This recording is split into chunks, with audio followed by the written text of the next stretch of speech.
President Trump claims Iran's leaders are afraid to admit they are negotiating with the US.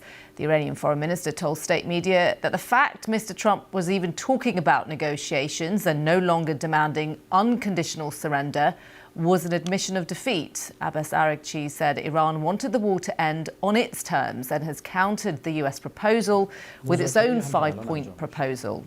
It calls for an end to US and Israeli strikes and assassinations of Iranian officials.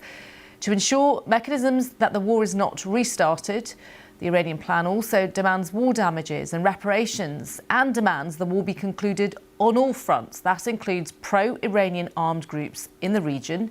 The plan also seeks guarantees of Iran's right to exercise authority over the Strait of Hormuz, a key maritime channel for a fifth of the world's oil. It came after Iran reportedly received a 15-point plan from the US, which Iran rejected. Our North America correspondent David Willis reports. Mr. President, come on out. Donald Trump insists negotiations are taking place with Iran aimed at ending the conflict in the Middle East. Addressing a fundraising event in Washington, D.C. last night, he said the Iranian leadership was simply too scared to admit it. And they are negotiating, by the way, and they want to make a deal so badly, but they're afraid to say it because they figure they'll be killed by their own people. They're also afraid they'll be killed by us. Iran flatly denied this. Its resilience has surprised its enemies, and the regime insists any talk of negotiation amounts to an admission of defeat. The war will end on their terms, they say, not Donald Trump's. I state firmly that there has been no negotiation or dialogue with the American side. However, in recent days, the American side has begun sending various messages through different intermediaries. Messages being conveyed through our friendly countries, and us responding by stating our positions or issuing the necessary warnings is not called negotiation or dialogue. It is simply an exchange of messages through our friends.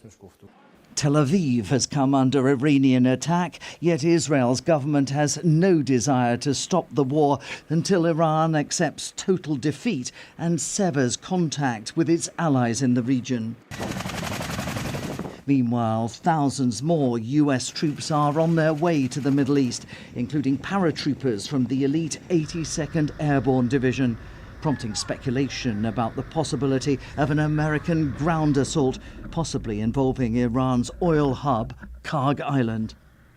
A vital pathway for oil and gas supplies, the Strait of Hormuz, remains blocked to all but a small number of vessels.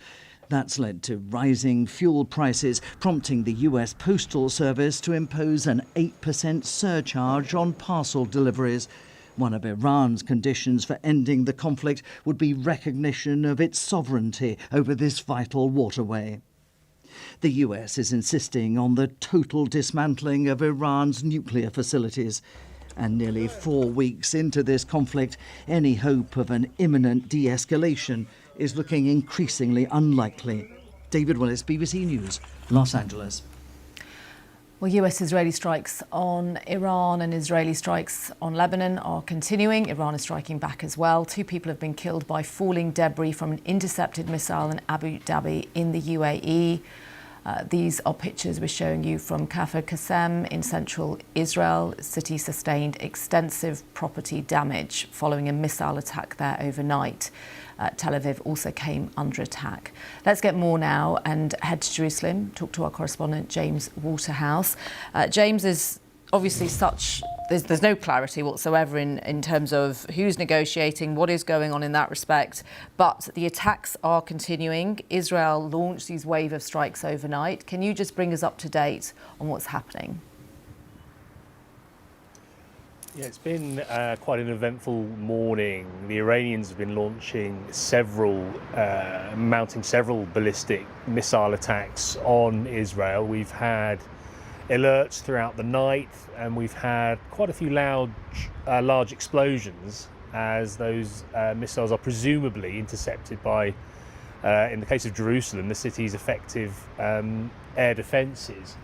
But it's very hard, as you suggest, to get any kind of yardstick on where we are with the course of this conflict. But from inside Israel, there seems to be the further implementation of a simple strategy, which is to weaken Iran and its allies like Hezbollah in southern Lebanon possible before this war ends. That is what is being reported in Israeli media, and that is what you detect from Israeli ministers. It seems Israel have very little input to America's proposed peace plan, but we've just had claims here that they have killed the commander of the Iranian Navy in further missile attacks. We're getting told about deep attacks overnight on Iranian targets, on missile factories, regime headquarters. So there really is no letting up, despite the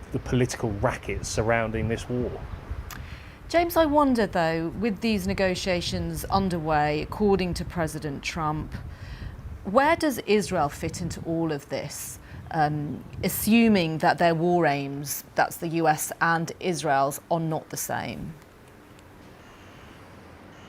Well, if you're Israel and you would like any kind of ceasefire agreement to, in the words of one minister, see it have no nukes, no capability to make nuclear weapons, to hamper its ability to manufacture missiles, to reduce its influence in the region, and to support its proxy forces.